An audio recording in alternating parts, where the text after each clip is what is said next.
Thank you all so much for inviting me to your annual conference of the New Zealand Women's Rights Party. I am very honoured to be here and to be invited, so please don't be insulted when I open by disclosing that I'm not a political reformist and I'm not a big fan of party politics. I am sure that we are still here for the same reason.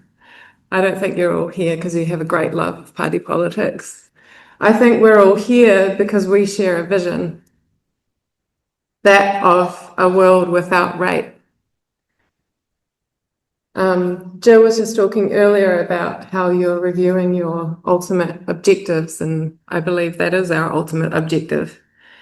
To me, this is the true measure of social progress, whether of a community, a country, or the globe. If we're moving closer to a world without rape, things are improving. If we are not, they are not. So if I was ever to support a political party, it would be because that party held the vision of a world without rape. It would have positions on every other political issue derived from that one policy. And only a women's party can do this. Before I elaborate on this vision, I want to tell you about one of my favorite essays written in 1943 by the anarchist Simone Weil. It's called On the Abolition of All Political Parties. Excuse me. I did hope you would laugh when I said that. She wrote, "If one were to entrust the organization of public life to the devil, he could not invent a more clever device." She felt that political parties were a net bad for humanity due to their three essential characteristics. One, a political party is a machine to generate collective passions. Two, a political party is an organization designed to exert collective pressure upon the minds of all its individual members. And three, the first objective and also the ultimate goal of any political party is its own growth without limit. Weil argued, because of these three characteristics, every party is totalitarian, potentially, and by aspiration. She continued, when a country has political parties, sooner or later it becomes impossible to intervene effectively in public affairs without joining a party and playing the game. Whoever is concerned for public affairs will wish his concern to bear fruit. Those who care about the public interest must either forget their concern and turn to other things or submit to the grind of the parties. In the latter case, they shall experience worries that will soon supersede their original concern for the public interest. So in short, Weil argued that party politics corrupts. A women's party can avoid this, in my view, by holding the vision of a world without rape. This is how a women's party can make a difference in the world, regardless of whether it ends up on the ballot, gets anyone's vote, or gains or stays in power. It's also how a women's party can make itself immune to the pitfalls that Weil warned about, the pettiness of party politics and the endless quest for power. An organization that works for a world without rape will never be petty, and it will never be power hungry. It's internationally relevant at the outset, and it wants to make itself redundant by its work, not to work or to last forever. So from here, I'm going to do two things. I want to show you why the vision of a world without rape is complete and all-encompassing and addresses every major crisis that we currently face. And then I want to offer examples of party political debates that are currently in motion and that are stuck and that are superficial, precisely because they are occurring outside of the vital, contextualizing vision of a world without rape. And I'll show actually how the whole political landscape is nonsense without that vision, a vision that only a women's party can offer. So many of us know by now that worldwide, 1 in 3 women are raped in our lifetimes. Additionally, every day, about 137 women are murdered by men worldwide. That violence, too, is sexualized. A significant portion of men who murder women employ overkill, where the violence used far exceeds what's necessary to cause death. Author Catherine D'Ignazio points out that women's bodies are often used and marked in very grotesque and sexualized ways when they are killed. This speaks to the essence of what rape is. Rape is the equation of violence and sex. This is the equation that makes violence titillating and appealing and sex traumatic. And it is the equation that pornography promotes and inculcates in boys and men. And we're going to see how this equation is implicated in every kind of violence from which humanity is currently suffering. As Gail Dines reports, 88% of scenes in online porn involve explicitly aggressive acts like gagging and choking and slapping. Add to this verbal abuse, incest, pedophilia, trafficking, overt racism, and exploitation. In short, pornography offers boys and men sexual reward for being bystanders to female violation. As a rule, porn functions like any addiction. The user gets hooked on the hit but becomes habituated. In porn, this means users require more degradation and brutality to get the same reward over time. Ted Bundy spoke about this in 1989 after he was sentenced to death for raping and killing more than 30 girls and women. The day before his execution, Bundy gave an extraordinary interview warning of the harms of pornography. He explained, quote, "Once you become addicted, you look for more potent, more explicit, more graphic kinds of material. You keep craving something which is harder and gives you a greater sense of excitement until you reach the point where the pornography only goes so far. That jumping off point where you begin to think maybe actually doing it will give you that which is just beyond reading about it and looking at it." Bundy warned that a porn habit is normal among mass killers. So is a history of domestic and/or sex abuse.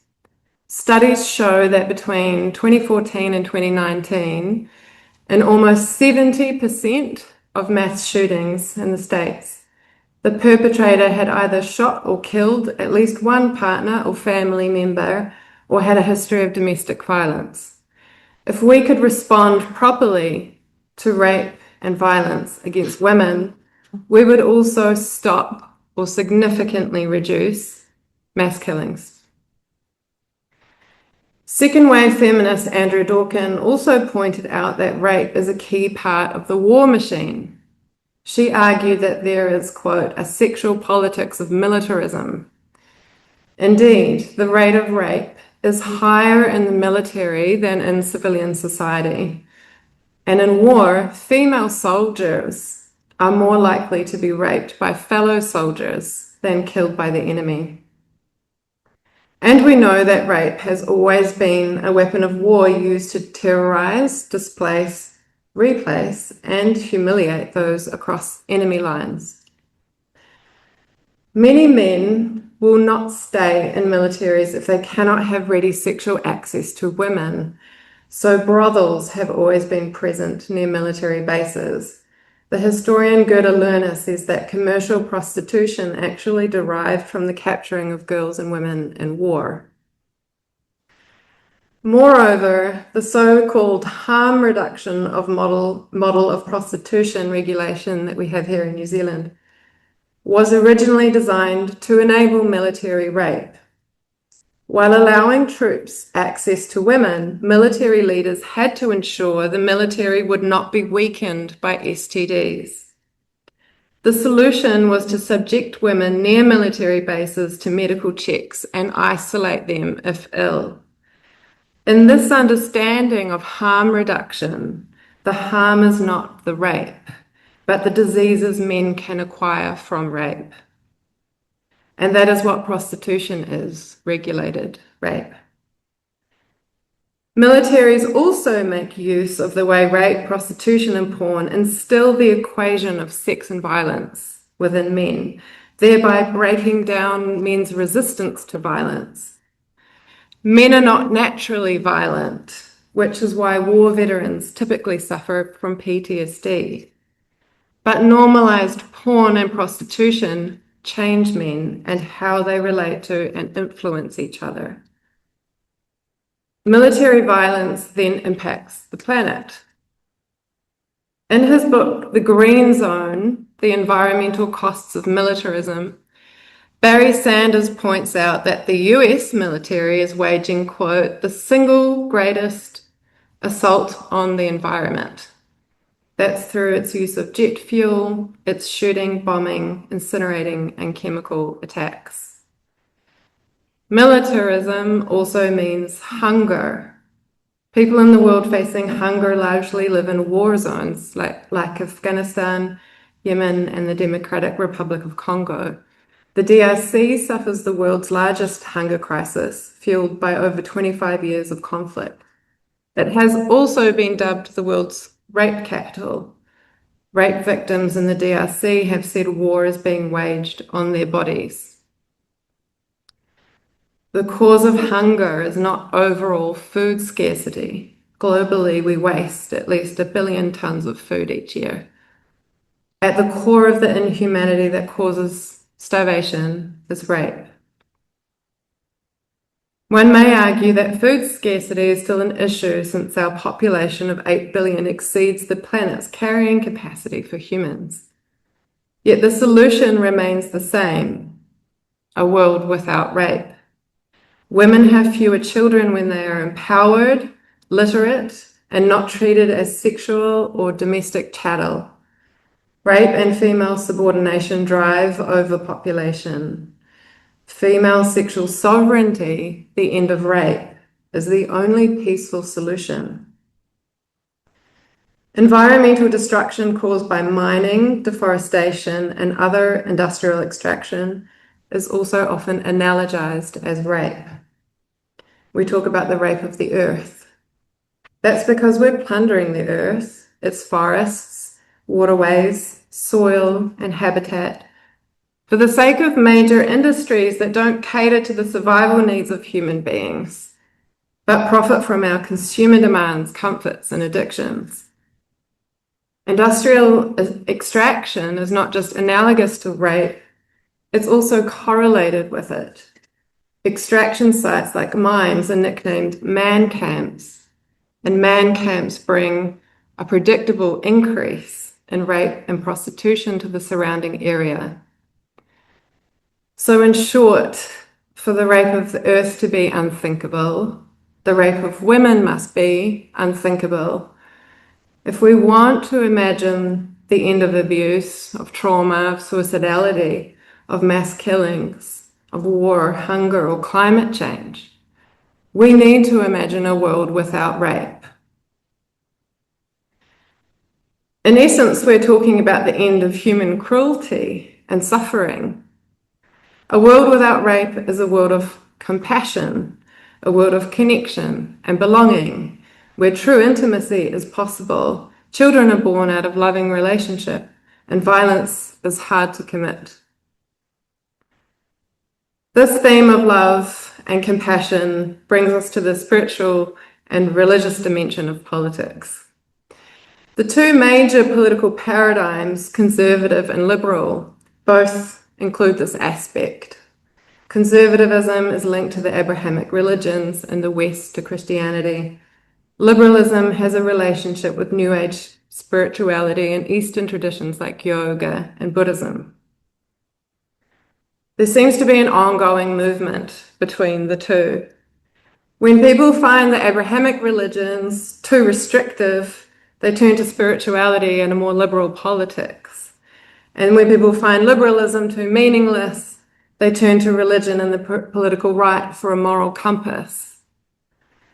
Yet our desire for both freedom and for moral standards lies in the vision of a world without rape. And if we remove institutional overlays, the liberation, the nirvana, the heaven, paradise at the heart of any spiritual tradition is the vision of a world without rape. The Buddha, for example, taught that suffering is the product of what he called trishna, selfish desire. So when the Buddha talked about nirvana or liberation, he was talking about a state beyond suffering and thus beyond selfish desire. He was talking about a state characterized by compassion, by loving kindness, by generosity. Jesus too preached that we should love our neighbor. The heaven or nirvana these great teachers promoted was not a place in the clouds or at the culmination of some elaborate meditation process. It was a world of compassion, which is a world without rape. This is relevant in an age where spiritual rhetoric is thick in the air, including in politics. It seems like everyone is preaching morality or love or kindness or inclusivity. But the test of whether our spiritualizing or our politicking are about anything real lies in whether they are moving us closer to a world without rape. That is what distinguishes a truly progressive spirituality or politics. In party politics, only a women's party can offer this vision. Even the Dalai Lama has said that women will save the world. And it's true because we are the ones who long for the change all humanity needs, not as an abstraction or a nice idea, but in our bones as a need that our lives depend on. Okay. From here, I want to give a few examples of positions or policies that a political party might hold that don't make sense outside of the vision of a world without rape. This is where we'll really see the point of difference that a women's party can make to the current landscape. So I want to begin with the justice system, crime, and incarceration. Over the last decade, we've been asked to consider prison abolition. In the face of calls to extend, add, or even privatize prisons, abolitionists argue that incarceration itself is inhumane and doesn't work, as shown by patterns of recidivism. It also fails to account for the fact that hurt people hurt people. Trauma expert Gabor Mate explains this line by asking the question, why would somebody become morally insentient?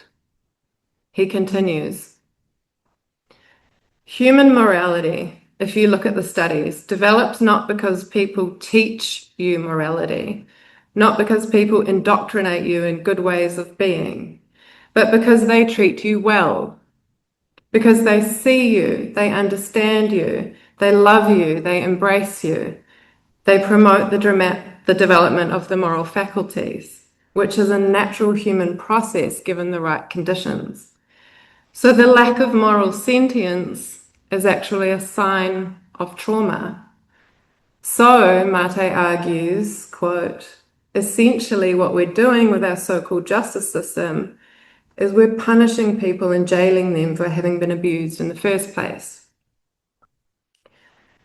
The system many abolitionists suggest should replace incarceration is called restorative justice.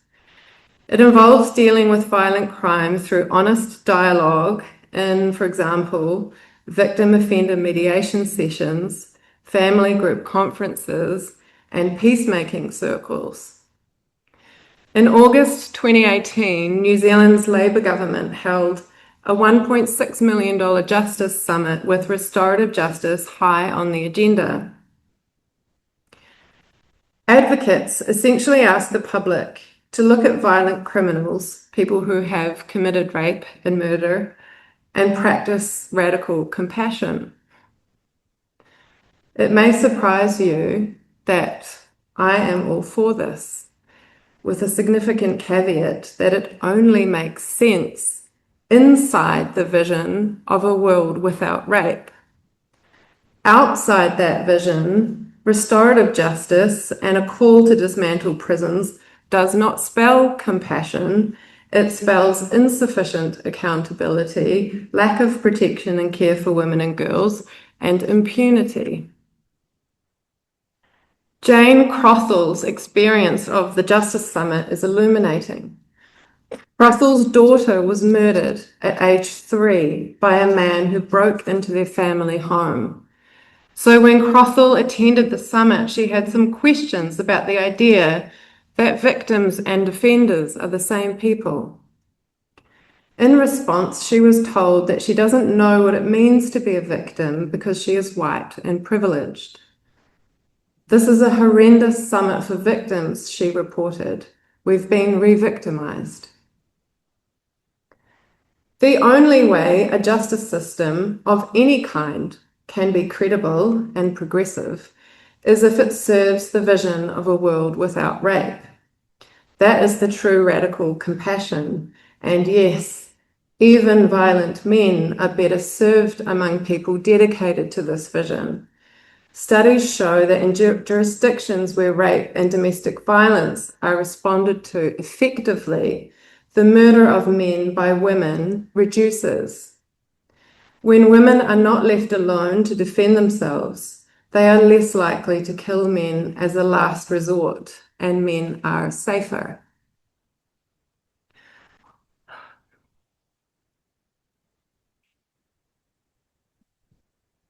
Another political question that only makes sense within a vision of a world without rape is free speech. To simplify, perhaps oversimplify, this never-ending and circular debate, on one side are those who want the state to limit the ability of violent right-wing extremists to threaten and frighten members of the public. These people don't want to live in terror. On the other side are those who understand that governments are unlikely to use the power of censorship and the category of hate speech purely in the public interest. These people don't want freedom of expression curtailed and don't want to live under totalitarianism. They too don't want to live in terror. I don't know about you, but I don't want to be subjected to the violence of terrorists or the state. We've been told we have to choose between the two. I don't buy it. I want to live in a world without rape, period. Here's what that means with regards to speech. If a person makes a threat, promise, or declares an intention to commit violence, that speech should be responsibly handled for what it is, information and evidence.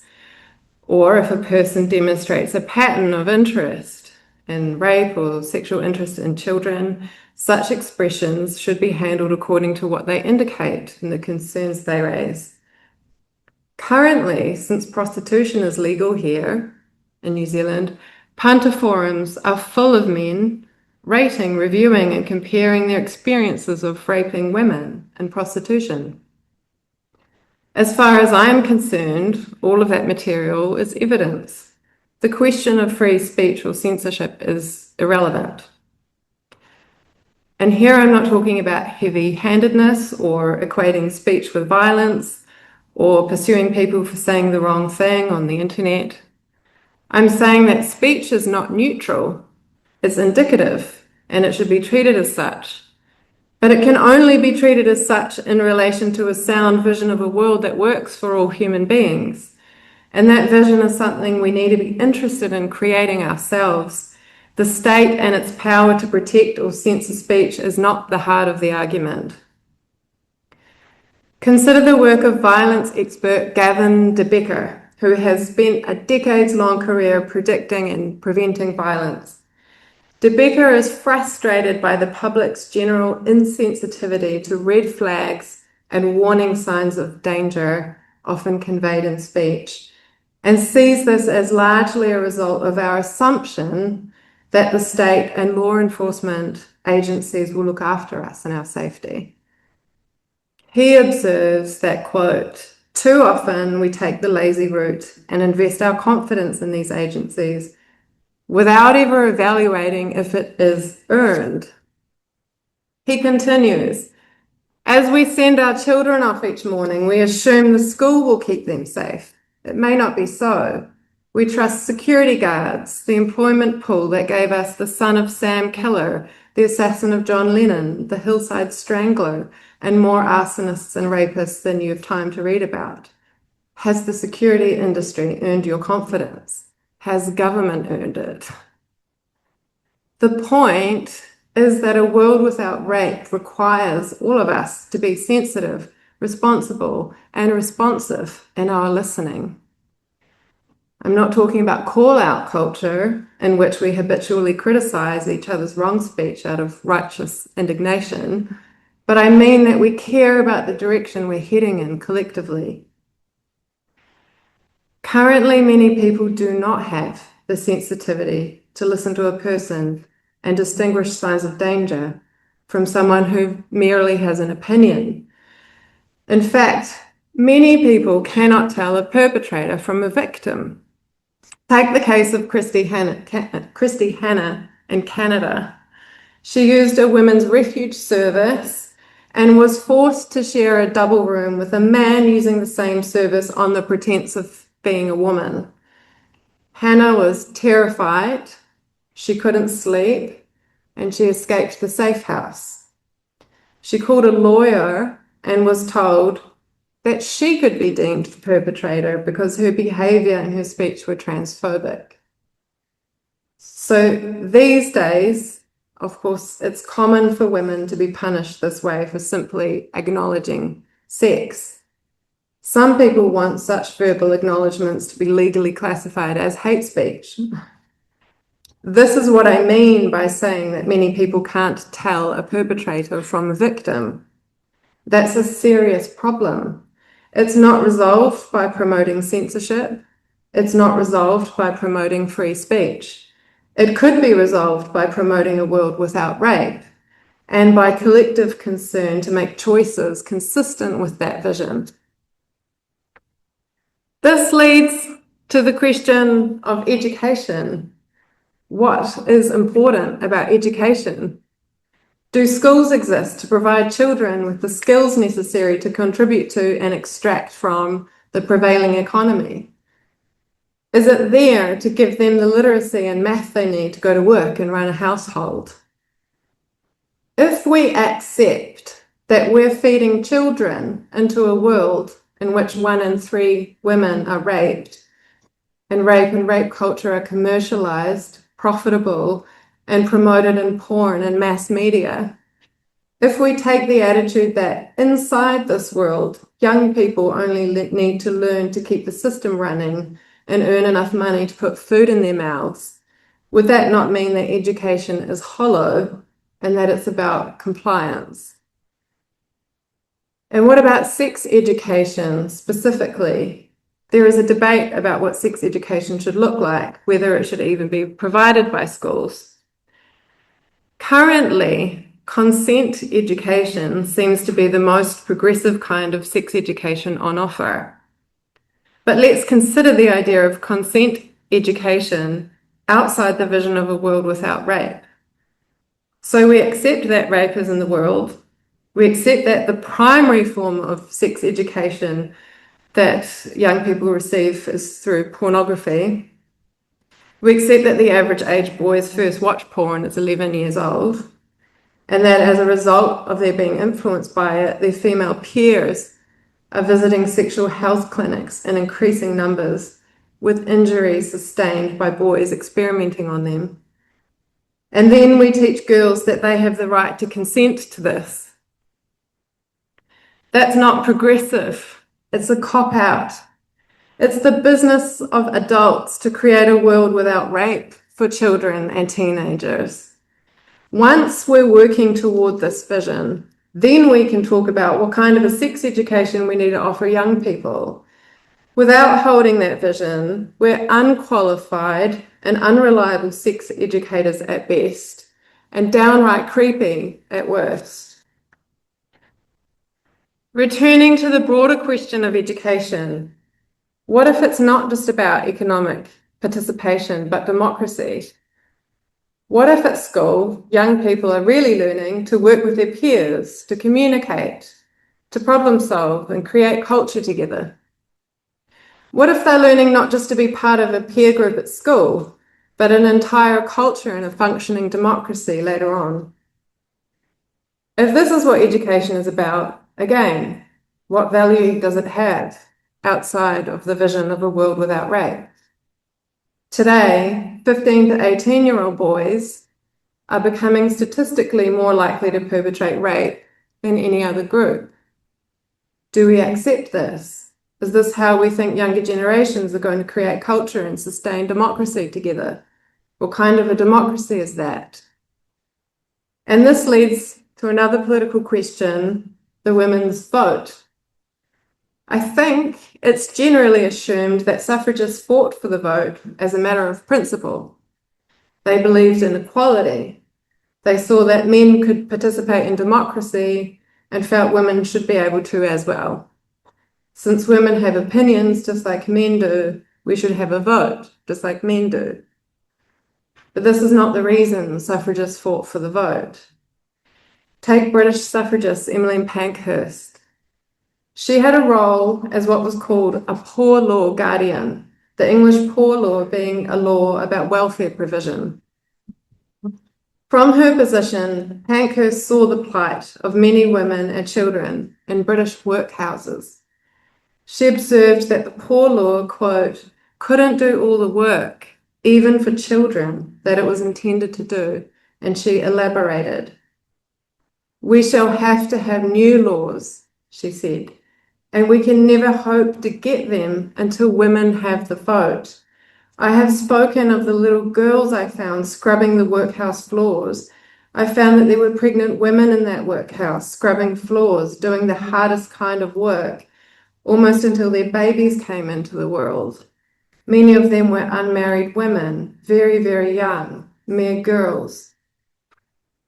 I thought I had been a suffragist before I became a poor law guardian, but now I began to think about the vote in women's hands not only as a right, but as a desperate necessity.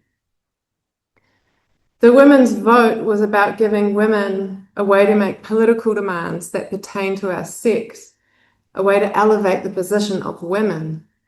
Pankhurst wanted women to have a way to transform the conditions of our lives, therefore the lives of children and everyone.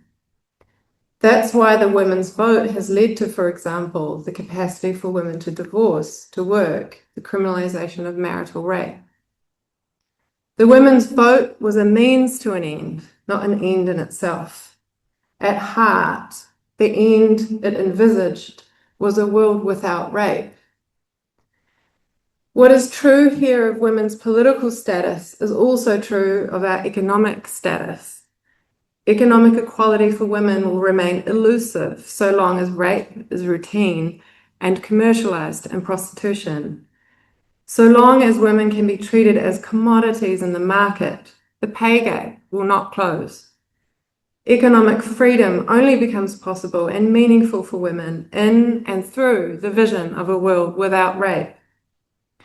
In short, our fate as human beings doesn't rest in the resolution of party political debates. It rests on our ability to move toward a world without rape. This is what makes a women's party game-changing, regardless of how conventionally successful it might be in the party political landscape. A women's party can make a difference no other party can, because they are too busy shifting chairs on the Titanic and too embroiled in gaining and maintaining popularity to inspire real change, the kind of change we need, the kind of change that transforms a culture for the better. Mainstream parties may dismiss the vision of a world without rape, deeming it implausible, fantastical, and probably fiscally suicidal, conveniently forgetting what COVID-19 taught us about what's possible when there is political will. And indeed, a world without rape may seem too good to be true. But unlike many of the arguments that exist in the merry-go-round of party politics, the possibility of such a world, however likely or unlikely, is worthy of us. It's worthy of our time. It's worthy of our energy. It's worthy of our lives. It's a goal that promises to liberate us as we move toward it. It will always move us forward, never backward, and connect, not divide. So I want to thank you for dedicating yourselves to this vision, however you do it. Thank you. It's hard to know where to start.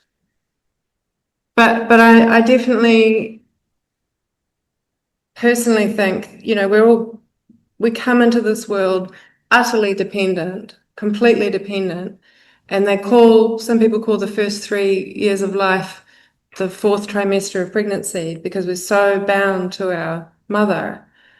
And so the very first thing that we experience is just being supported, is giving.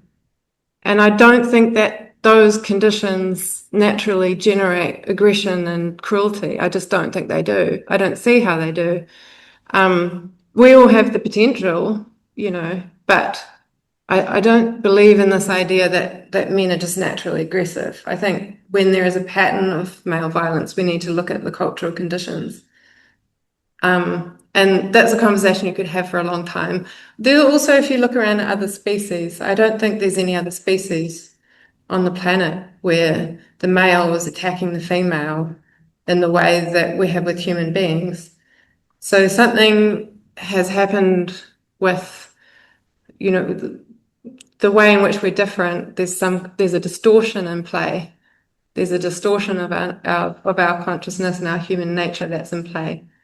I don't think that you can say that the way that we live today is our human nature expressing itself. Because if you look around at nature, if a plant or an animal or anything gets to live according to how it is meant to, like if a plant can grow, anything that is, how do I put this? Anything that's in the conditions that allow it to thrive and therefore kind of express what it is meant to be, it's happy and healthy. And, you know, like if violence was men's nature, and that would mean that the way that humanity is right now is natural, we would all be thriving. We would be really looking like a healthy tree or plant, or, you know what I mean? We would be expressing the health that comes with being able to express naturally. But the fact that there's so much depression and anxiety and suicidality are indications that we're not living according to our nature. Does that make sense?